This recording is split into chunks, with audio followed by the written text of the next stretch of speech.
Hello, I'm Bill Villapiano. I pastor Faith Fellowship in Houston, Missouri.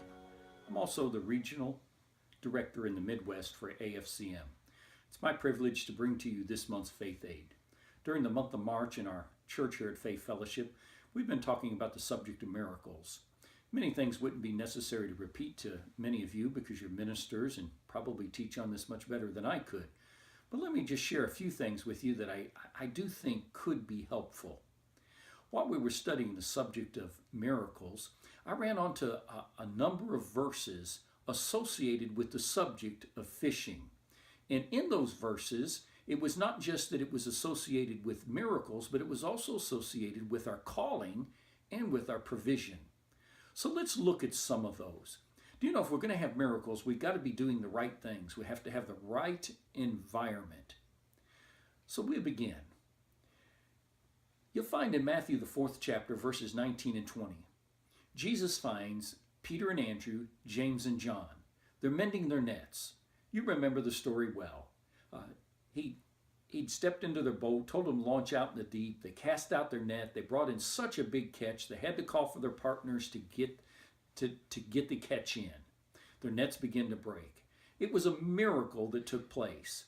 After the miracle of the many fishes or the catching of the multitudes of fish, Jesus says to them in Matthew 4:19, he says, "Come follow me, and I will make you fishers of men." And at once it says they left their nets and they followed him. Now notice, Jesus didn't say, "I'll make you better fishermen." He didn't say, "This is one of the things you're going to do." He said, "I'm going to make you something that you're not. Not fishermen, but fishers of men." There was a miracle in their calling, and when they saw what their calling was, to fish for men, they left their nets and they followed him. See, we could ask a question. Why aren't there more miracles in the church today than what we're currently seeing? You know, signs and wonders and miracles are supernatural advertisement to get the attention of the unbeliever. Too many times believers are following signs instead of signs following the believer. So they found their calling, and that was to be fishers of men. Now, let's look at the miracle of the feeding of the multitudes. You know the story. They'd follow Jesus into the wilderness. There was a boy who had 7 loaves and a few fishes.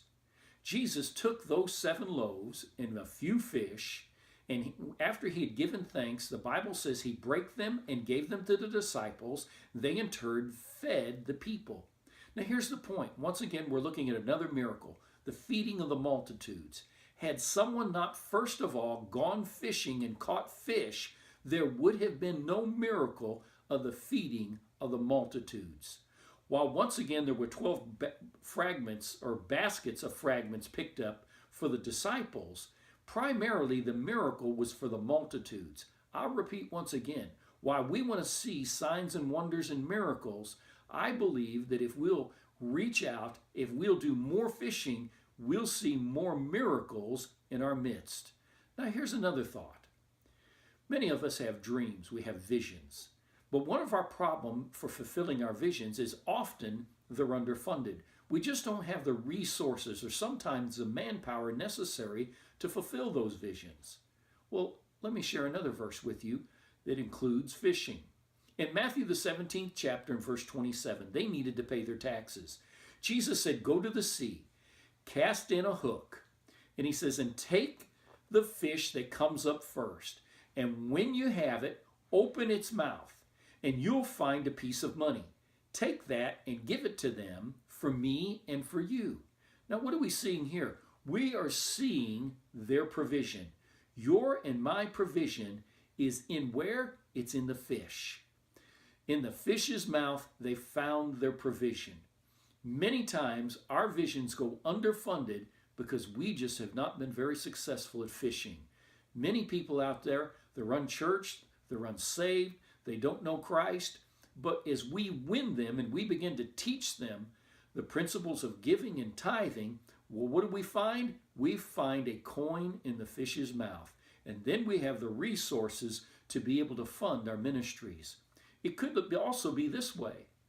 You may find that your future children's church worker or your future youth minister is out there yet to be caught in a net. And maybe they never come because we didn't do a good job of fishing. Once again, the first thing that Jesus called the disciples to do was fish. As ministers and in our ministries, we do many things. We have many responsibilities.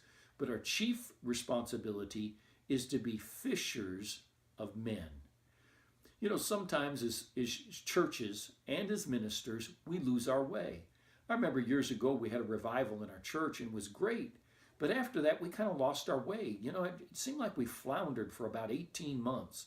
And I've seen many people in the ministry just thinking, is this what I'm still supposed to be doing? Am I supposed to do something different? I believe many times pastors give up on their pastorate because they just lose their way. Sometimes missionaries come home. Why? Because they lose their way.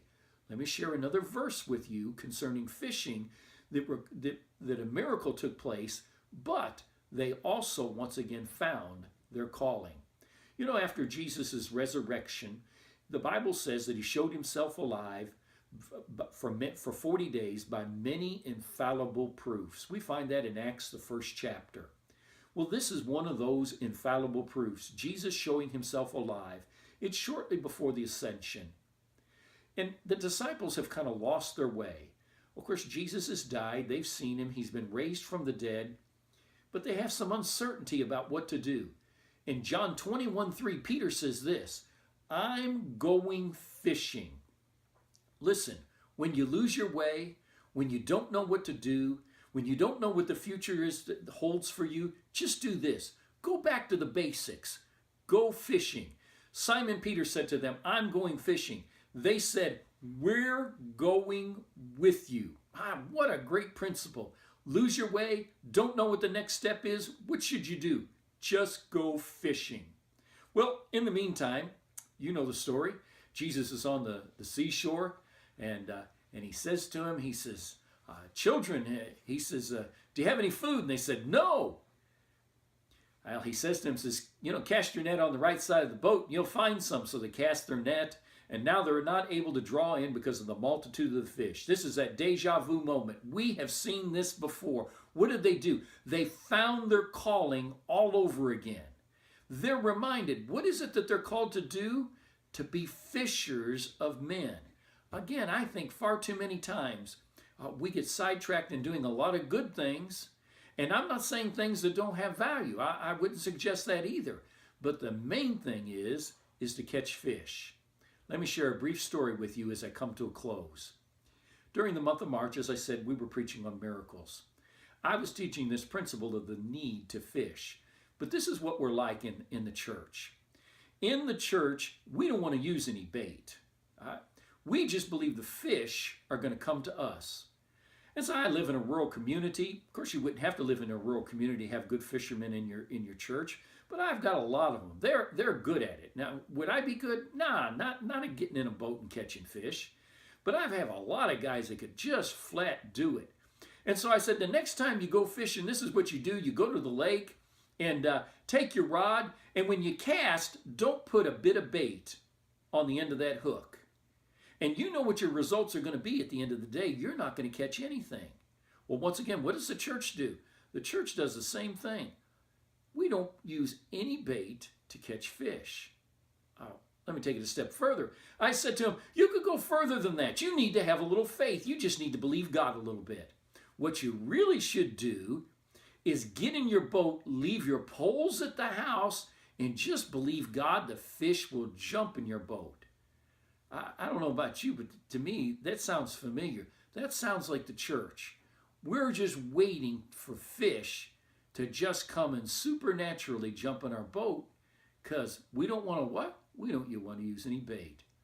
Once again, here it is at Easter time. We're going to do the biggest outreach that we've done in years. We decided we're going to go fishing. I did something a little bit unconventional.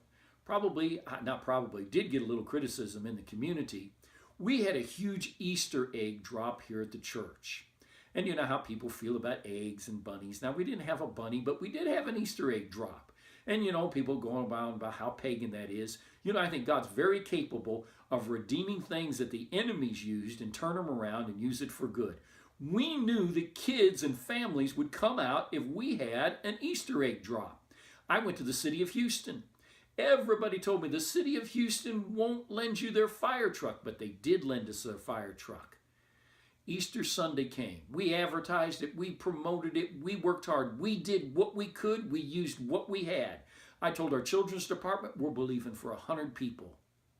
100, not 100 people, 100 kids just in our children's department. I told our church family we're believing for 400 people. The most we'd ever had on a Sunday morning was 320. And so here it is, it's Easter Sunday. And would you know that we had 120 children in our services downstairs, not counting all the children that didn't go to class that were upstairs. Our nursery was at capacity, our faith kids was at capacity, our children's church was at capacity, and our upstairs service was at capacity. We had over 420 people. We had over 2 dozen people saved. You know what we found? We did what we could. We used what we had, but there was a miracle in the fish. We went fishing, and God answered our faith by filling our nets. Once again, I want to encourage you. Spend more time fishing. Make it a priority. You have many things to do in ministry. Just don't let fishing fall very far down the list. God bless you. Have a good day.